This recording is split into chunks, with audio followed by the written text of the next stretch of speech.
Hello and welcome to another Nerding Out with That Nerdy Catholic. I'm Seth Payne. As Cesar and I said in our last episode, we're taking a break off from recording for a retreat that we're going to be on. But I still have some episodes that I wanted to share with you. There are two episodes that were recorded a couple of years ago that were never released. I'm going to be releasing one of them today and another one in 2 weeks. This first episode is an episode that I recorded with JonMarc Grodi on the question, what is real and what is truth? And we're going to be looking at the relationship between philosophy and science. JonMarc Grodi is a coworker of mine at the Coming Up Network. You can check them out at chnetwork.org. JonMarc is the director of the organization as well as the host of The Journey Home on EWTN. And so we hope that you enjoy this conversation. Before we get into it, I want to remind you that if you head over to thatnerdycatholic.com, you can sign up for our email list and get updates on when we put out new episodes and new content and any updates that we have. I promise we're not going to send more than 2 emails a month. That's about how often we release our episodes. If you head over to thatnerdycatholic.com/merch, you can get t-shirts and mugs with Nerdy Catholic and Nerding Out logos on them. Show the world that you are a nerdy Catholic, that you love science and that you love and you want to seek truth. And that's what we're here for. If you are watching this on YouTube, we would really appreciate it if you would like this video, subscribe to our channel, and share these videos with your friends. And if you listen to this as a podcast, we'd really appreciate it if you would rate this episode and this show in your podcast app of choice. Without further ado, let's jump into this conversation with JonMarc Grodi. 3, 2, 1.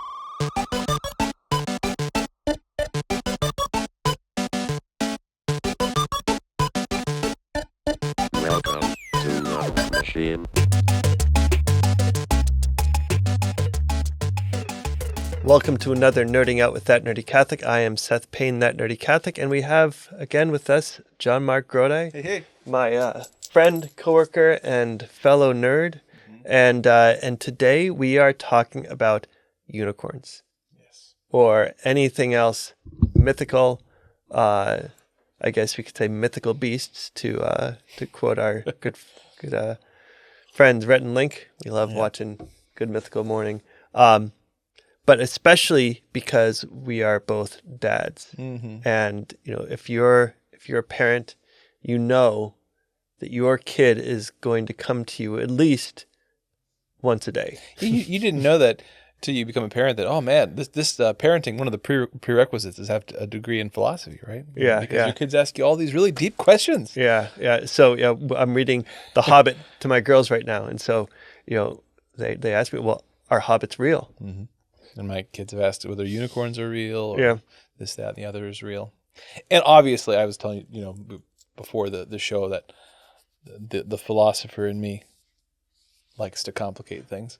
Right. It's not wrong of any of us, practically speaking, to respond to the kid. Oh no, because we know what they're meaning there. Mm-hmm. We say no, unicorns aren't real. It's just in the story, and that's not wrong. Yeah, it's true in a colloquial, practical sense of what they're asking.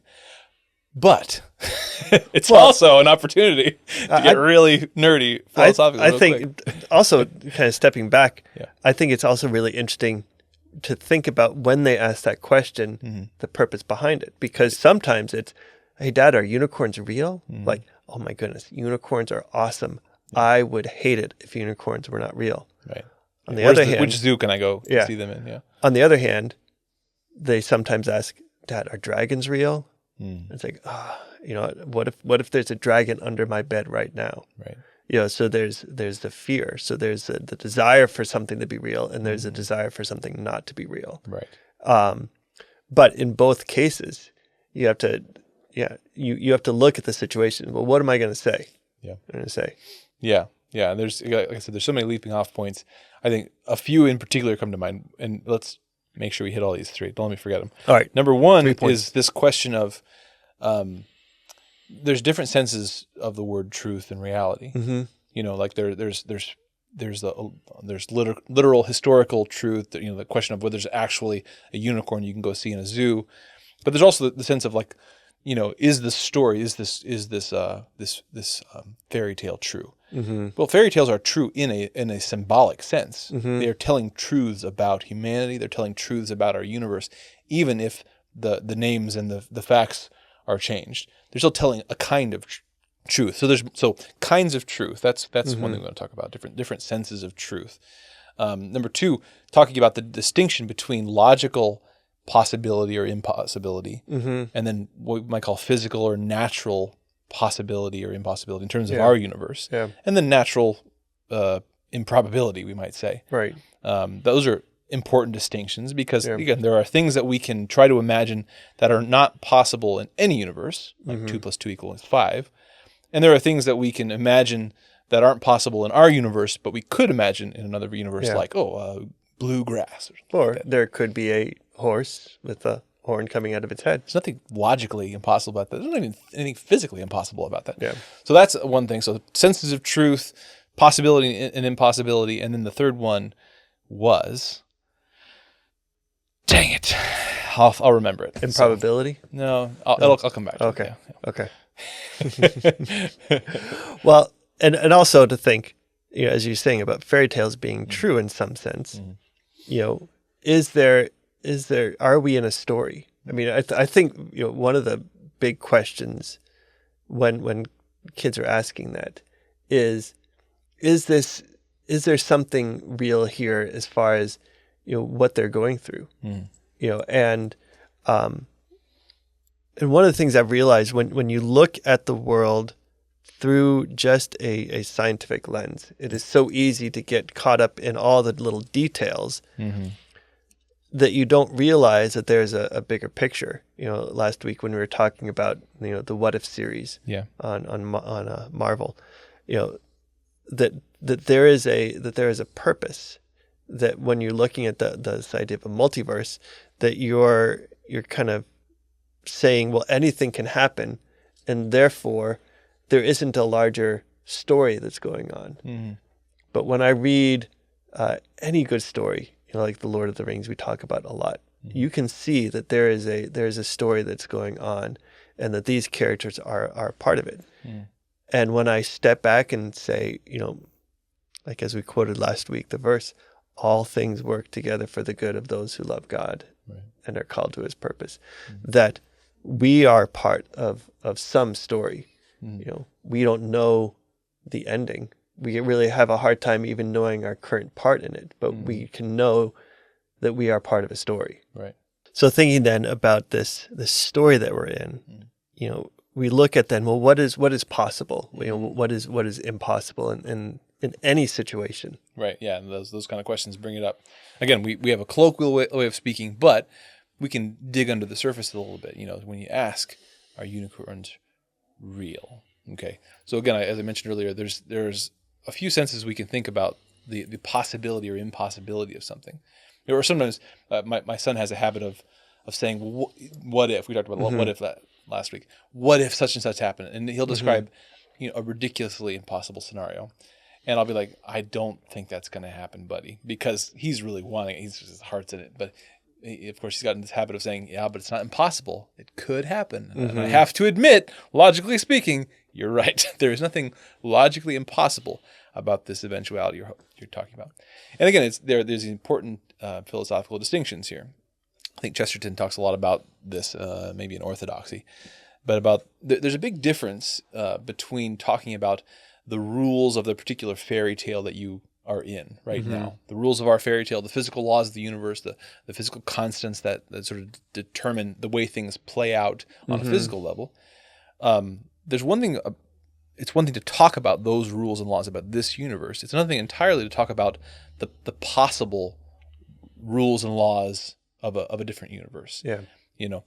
There's nothing logically impossible about a horse that has a horn in its head. There is something logically impossible and incoherent about the idea of 2 + 2 = 5. Yeah. Because that's a logical relation. The relationship between 2 and the logical relation that's implied by plus and by equals, and then the logical relationship between 2, the concept of 2 and the concept of 5. they disqualify the possibility that 2 + 2 could equal 5, even in a very different universe. Because it's not talking about something in the universe; it's talking about the relationship between logical concepts. And so too, like a married bachelor is logically incoherent. Right. You can't imagine a universe with a married bachelor because in the definition of bachelor is an unmarried man. An unmarried married person is nonsense. So basic law of non-contradiction here. A thing cannot be at the same time and in the same respect. Wait a minute. I'm sorry. Let me say that again. A thing cannot be and not be at the same time and in the same respect. Right. And so there's logical possibility or impossibility. And then there's what we might call like physical or natural possibility or impossibility in terms of our universe. We say, given what we know about our universe, its logical or its physical laws, we can sort of guess, the things that could be possible or perhaps ruled out by the laws of our universe. Right.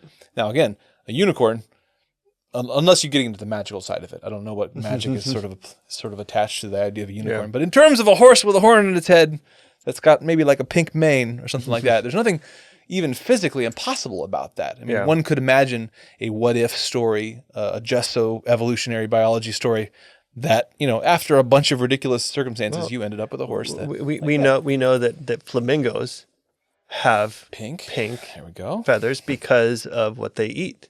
Yeah, really? Flamingos are born gray, and because their diet consists of shellfish, a certain kind of shellfish, that it's the minerals that come from the shellfish that turn their feathers pink. That's bizarre. So that's a fairy tale. there could be horses that eat a certain kind of shellfish, and for some reason it's only their mane that turns pink. Right. But for me, thinking about the what if, especially when you put aside the logical impossibility, there's a humility to say, I don't know. Right. And that's hard for a parent to say a lot. Well, I don't know. Right. There's a pride in saying, you know what? I understand everything. I understand the world. I understand what can and can't be. Therefore, that's wrong. Right. Yeah. And again, we do speak colloquially, and there's nothing specifically wrong with that. But there is a sense in which our sense of scientific smugness, you might say, in thinking that we've got the facts locked in, and we've figured it out. We know what is or isn't out there. It does go way too far, and not in the sense of scientists necessarily specifically looking at their data, but in terms of how that trickles down into the individual consciousness of the person on the street. I mean, you're all the time seeing people on the internet saying, well, science says X, Y, and Z. Or, I believe in science, which all that means is kind of a pompous way of saying, I'm just right. Right. It's circular. Or saying, I believe in science because I don't believe in all this hocus pocus religious stuff. Right. And all you're doing is you're just saying I'm right because I'm right because I'm right. Right. You're not appealing to any specific evidence. You're not proving why your side is the side of science. I mean, there's always another scientist out there who will refute. And I recognize these days it's all very political because we're dealing with a lot of scientific issues in our culture today. But again, it doesn't make it better that on the level of the individual, we're very, very quick to appeal to certainties that do not exist. Even our scientific laws, even our scientific conclusions are just probabilities. They're just aggregates of data. Yep. They're always working hypotheses, that are right until we find more data that either disqualifies them or elaborates that brings some greater subtlety. And so, scientists have to do science, and that's good, and we want them to. We need to be careful not to slip into that science turning into us a presumption of knowledge where there's not knowledge, a presumption of certainty where there's not certainty. Right. And especially with so many of the issues that we're dealing with right now, especially with around the pandemic, that, you have, it seems on one side you have like, well, this is what the science says and this is certain. And then you have on the other side, it's like, well, I don't believe in the science, therefore I'm going to do whatever I want. And, you have to realize that, science is not certain. But at the same time, if a group of scientists have gotten data and say, you know what, we're not 100% sure, but this is what it's looking like. Right. So let's do what we can to be as safe as possible. Yeah. Then you have this side over here. You need to say, okay, well, going back to what we talked about last week, what is a prudent thing to do? The prudent thing is not to, one, say, I am certain, and therefore you have to listen to me. It's also not to say, you know what, you're not certain, therefore I don't believe anything you say. Right. You need to take the data that you have and try and be as prudent as possible. Yeah, and this is a real issue with public trust, and the way that communication, that information is aggregated and explored and then communicated. There is a real issue, again, if we're using these two directional sides here, the people you described over here, if they, and I think this is often the case, if they are consistently over-exaggerating their data in terms of, again, in a public discourse, everyone's saying, the science says, the science is clear, at times when it's not, and overstating the case, again, that creates this greater swing between sides, because when people cry wolf, or when they, when people try to use, again, using science in public policy is always such a difficult thing, because science by its very nature is not something that gives you a perfect certainty. So if you're trying to use science to convince people of your side, there's always a difficulty there, in the sense that you're setting up a false relation, between we are certain of this and the science says so. Well, that's not the way science works. And so again, to keep the health of our public discourse and our ability to trust, and our ability for as a society to explore data, aggregate it, communicate it, there has to be a real humility and honesty all the way down that chain, so that the people who actually receive it can trust more that people are going to state when there's a greater certainty or a lesser certainty, and they're not going to exaggerate those to try to get compliance.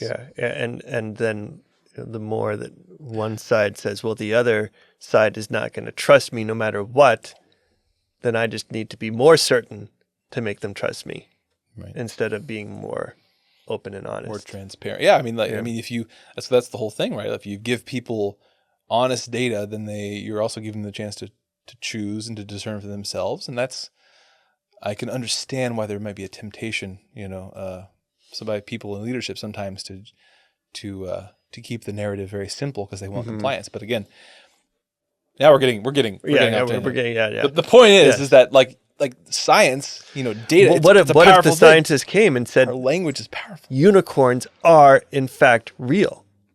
Well, then I'm going to go to the zoo then, I guess. We've created a unicorn. Yeah. But I think that brings in, to this question of what is real. Well, how do we respond to it? Yeah. So there's another side of that, as we mentioned earlier. It's just thinking about the different senses of the term real, the term truth. Right.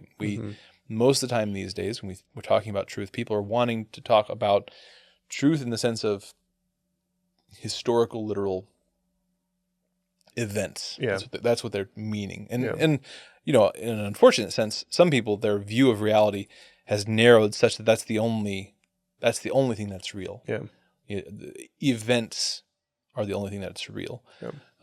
So things that happen are the only things that are true and real. So when we say, is X true, all that we mean is, does it correspond to some event in the timeline, so to speak, in this timeline? Versus, certainly that's a kind of truth, that physical truth of, this cup is on the table.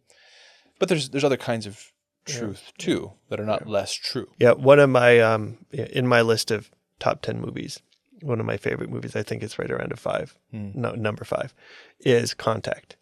Oh yeah. And so we have the main character is this scientist who, she is the ultimate scientist. You have to, and because of trauma that she had as a kid, it's kind of formed her in this mindset of, you need to prove it to me for me to believe you. And so Matthew McConaughey plays this character who is he was going to be a priest, but then he wasn't. But he's got this kind of spiritual outlook on the world. But my favorite scene in the movie, where he is trying to show her that there's more truth than what can be proven scientifically. He sits down with her. He says, "Did your father love you?" And her father died when she was young, and so it's a hard, traumatic point in her life. But he says, "Did your father love you?" And she said, "Well, yes." And he looks at her and says, "Prove it." So in looking at her and saying, "Prove that your father loved you," right, is showing that there are things that you cannot prove scientifically, but we know to be true.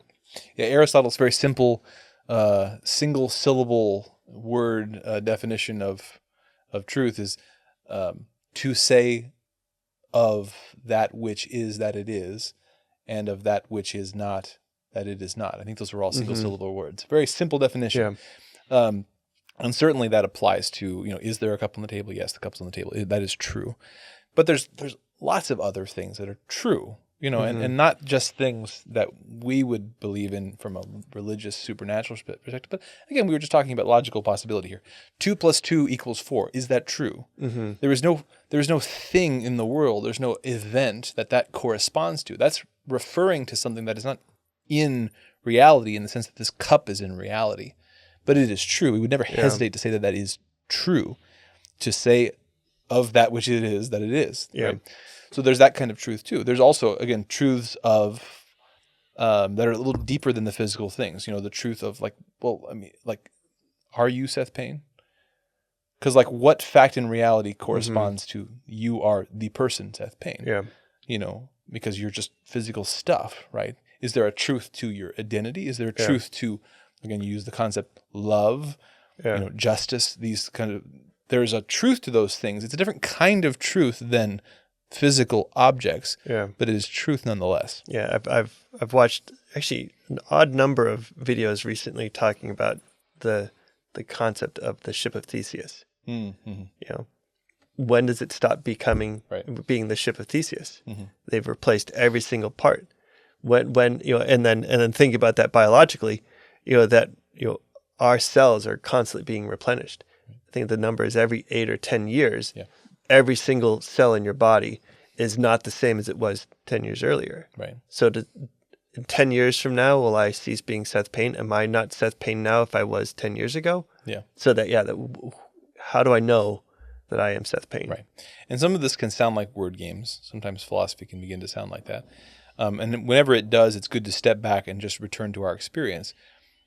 However we want to call it, we don't want to get too caught up in the word games. But the reality is, we certainly walk around as if there is a subject matter about which we would talk about truth or untruth with regards to identity, with regards to values. Yeah. And another point here too about this is that I want to enter this term into the dialogue: intersubjective verifiability. Sometimes we constrain truth to what is intersubjectively verifiable. In other words, if we have a scientific experiment that can establish that this cup is on the table, well, we like scientific experiments, physical scientific experiments, because they establish intersubjective verifiability. We both can see this. It's out there. It's objective. Great. Yeah. There are lots of other kinds of truth that are not, by their very nature, intersubjectively verifiable. Like the truth that I am in physical or emotional or mental pain. Like the fact of that and the extent of that and the quality of that is just not a part of reality that you will ever have access to. It is just impossible by the nature of the thing. Yeah. Is there a truth or falsity to it? Can I make statements about it that are objectively truth or false? Yeah. Yeah. But I'm really the only one who has access to that. Right. My physical, emotional states. Right. So again, we need to be wary, though, of this modern urge to reduce all of truth that we talk about, that we even discuss, to things that are intersubjectively verifiable. If they're not intersubjectively verifiable, yes, we're dealing with the kind of stuff it's a lot more subtle. It's a lot more theoretical. It's not as simple as, I can bang out an experiment to prove this or disprove this. Yeah. It involves language. It involves discourse. Yeah. But it's still a subject. There's still subject matters about which we can talk reasonably. I've had a number of conversations with Dr. Brent Robbins who's a professor of psychology. And talking to him, you realize that our emotional health, it's tied to physical things. Mm-hmm. It's tied to things that are going on in our body that we can observe and we can do things to treat. But that there's also an emotional, a mental, and even a spiritual side to our emotional and mental health that we need to take an account of. And, what's one of the things that's interesting when I talk to him is he knows so much of the history of psychology. Mm-hmm. Looking at, one of our latest episodes, we talked about the development of psychology in 19th century France, and kind of following along with the birth of this modern secular mindset worldview in France, where at the beginning or early in the 19th century, there was this understanding that there is a spiritual and aspect to psychology. Mm-hmm. And as you get closer to the end of the 19th century, there is this desire to say, no, it's just physical. Mm-hmm. It's just biochemical. Mm-hmm. And I'm at some point in our past, we did live in a world where if something went wrong with you, well, it must have been demons. Mm-hmm. There's some sort of possession there. Mm-hmm. And this growing understanding of the biochemical part of it led many people to say, okay, well, all of that spiritual stuff must have just been what we were making up to explain what was happening biochemically. Right. Yeah. But in talking to him, he's getting back into this area of research where no, it's a both and. Right. Yeah, there are biochemical issues that are happening and we need to treat those. But at the same time, there are emotional, mental, and spiritual aspects to issues that they're dealing with. Yeah. Yeah, they're different layers of reality, and that doesn't make them exclusive. I was just thinking, as you were talking too, you think about, a lot of mental health, if you go talk to a counselor, some of what they'll do is they'll have you talk through your problems, and they'll have you examine the narratives in your head. Like, when this happens, what do you tell yourself? How do you interpret this situation? Whenever this happens, I tell myself X, Y, and Z. Now, the telling myself, even that narrative, perhaps that's, stored, biochemically in our neurons. That's certainly, it might be an aspect of it. So there's that physical side of it. But our choice of whether to affirm or to set aside and pilot a new narrative, that comes down to our choice. Yeah. So all that is to say, it's a very complex reality. It involves our body, it involves our mind, whatever our mind is in terms of its whole phenomenon. It involves our emotions, whatever those are in the totality of their phenomenon. It involves our will in whatever the totality of that phenomenon is, body and soul together, that whole thing. Mm-hmm. The point is, truth and reality are complex. Yeah. And we need to resist without evidence, we need to resist the philosophical temptation to always default to reductionism. Mm-hmm. That everything is less than it seems. Rather, well, why not more? Why not the more complex reality? Why would we think that reality is not complex and nuanced? Yeah. That itself is a philosophical presupposition that shouldn't remain unexamined. Well, and as I said, the video that I saw recently talking about, am I me? Right. If my cells keep replacing themselves, does that mean I'm just reduced to the cells in my body? Right. Am I anything that's more than even just my physical presence? Right. So there's different senses of truth, just in terms of the nature of reality or in the nature of a story. Is when a kid asks, "Is this person real?" Do they mean, is he historically real? Do they mean, is this a real? Well, they don't. Yeah, they're usually that's what they're asking. Yeah. But we can also talk about a different sense of truth there too. You mentioned at the beginning a really good point, which is that behind the question, are dragons real or are unicorns real? There's the question. There's the thing on the surface that the kid wants to know, like, am I going to see a dragon when I go out and explore? Right. Am I going to see a unicorn? So there's either a hope or a fear there. Mm-hmm. So yeah, and there's nothing wrong with us colloquially saying, no, there aren't dragons, no, there aren't unicorns, with the mental, tangent that I'm speaking sort of haphazardly here because I don't know. I haven't been everywhere. I haven't been to every planet. I haven't been to every universe. With all that said, though, behind the question certainly is that hope or fear. Mm-hmm. And we can answer the surface level question, but we can also dig deeper and get into the hope or fear, because that gets into another aspect of truth. Are dragons real? Well, part I want to know is danger real? Mm-hmm. Am I in danger? Yeah. Are there monsters that want my life? Are there people? Are there villains that want to kill me? Mm-hmm. And that is true. That is the nature of the universe. Evil does exist. Yeah. Chesterton has a famous quote that is often misquoted, but even the misquote, I think, closely approximates enough the original quote. And I'm going to misquote it now too.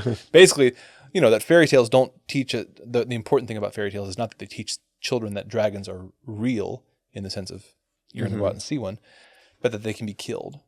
Yeah. And what that's pointing to is that fairy tales really are teaching us about our world, even if the names and the events and the timeline is different, right? That's all fictional, right? Mm-hmm. But it's true in a different and perhaps more important sense, that evil is real. There is evil in men's hearts. There's evil in the world. You're going to encounter evil, but also you can conquer it through the power of good. You can make good choices. You have free will. You're in a universe governed by a provident God. Those are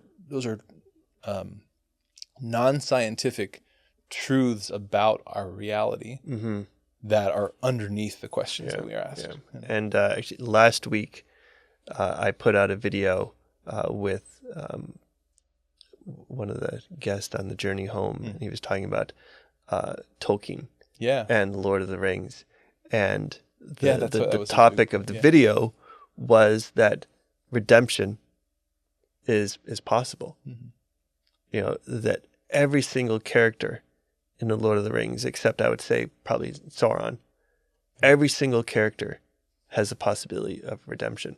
And so when our kids are asking these questions, going to that deeper level, well, yes, there are evils in the world, but there's also good in the world, right? And the good is way much more powerful than the evil. And even the characters in the stories that we see as evil, even they have the possibility of redemption. Yeah.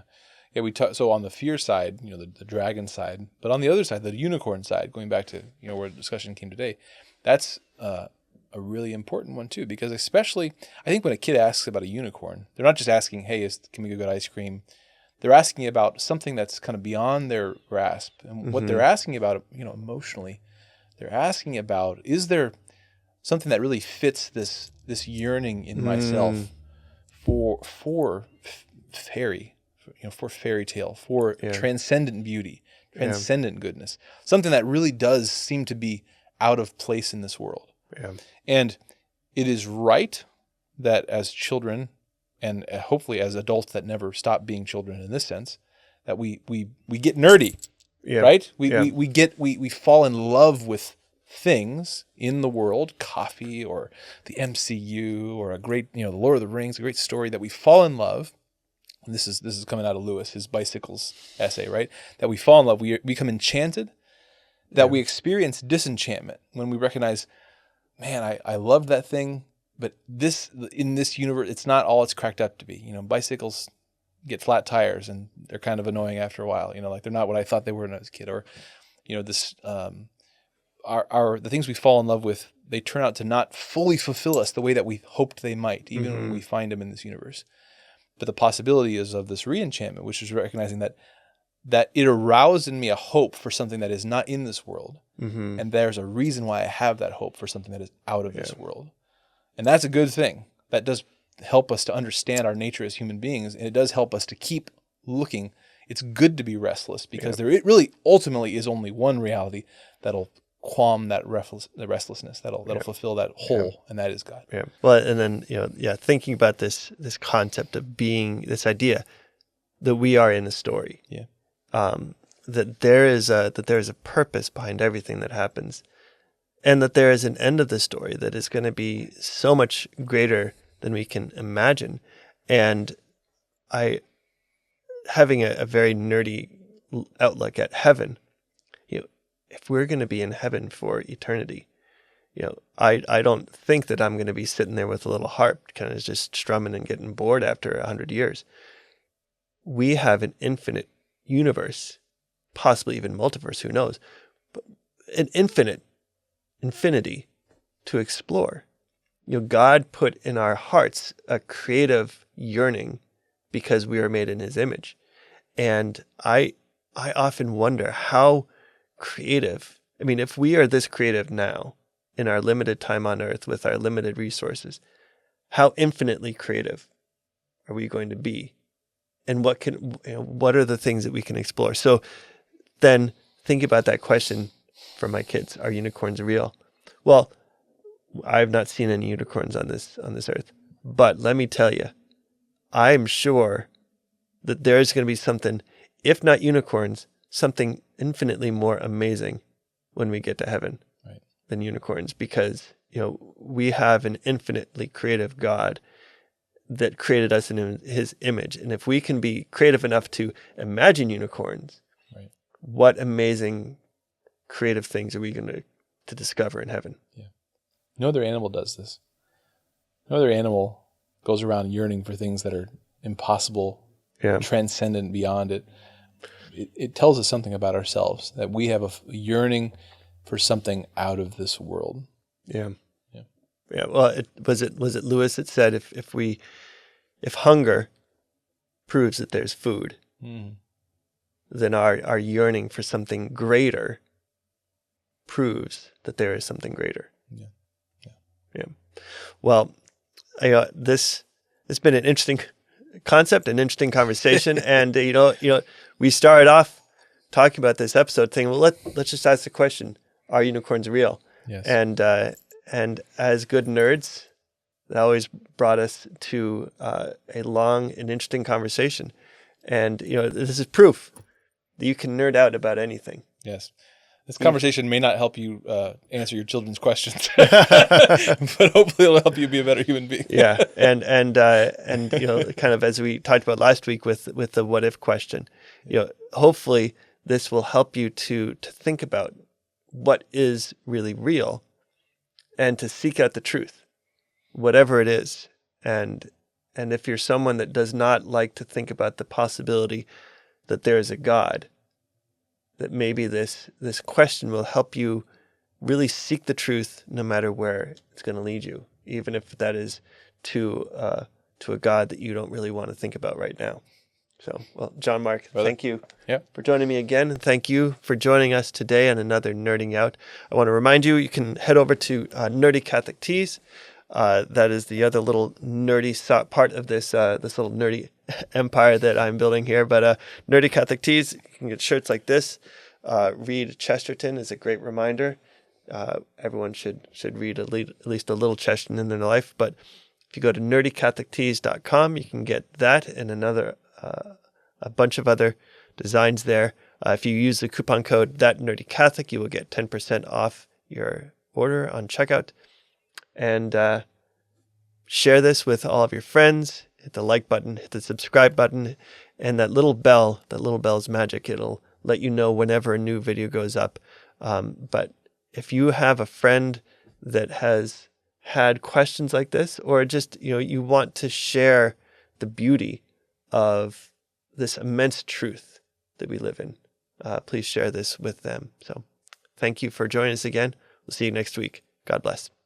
Thank you again for joining us on this episode of Nerding Out. We hope that it was a thought-provoking episode, and this question of what is real and what is true is one of the things that we want to explore and in these episodes and all the episodes that we do of Nerding Out.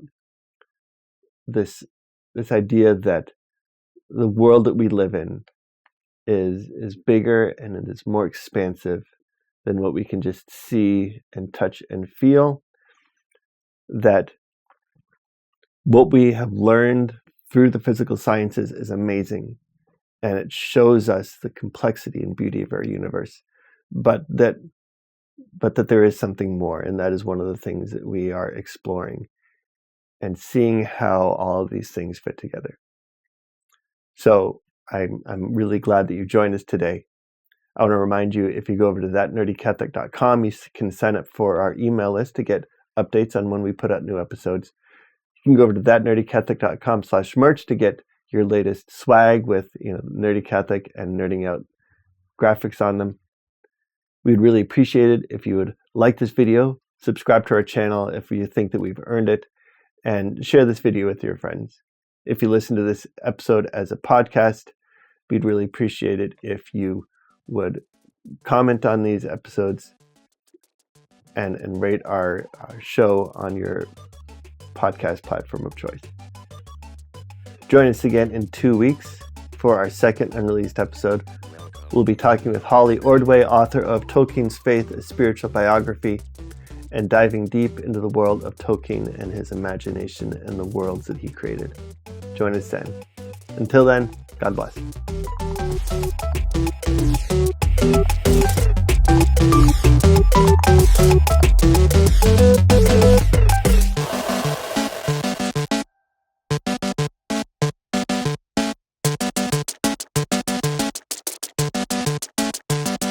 System shut down.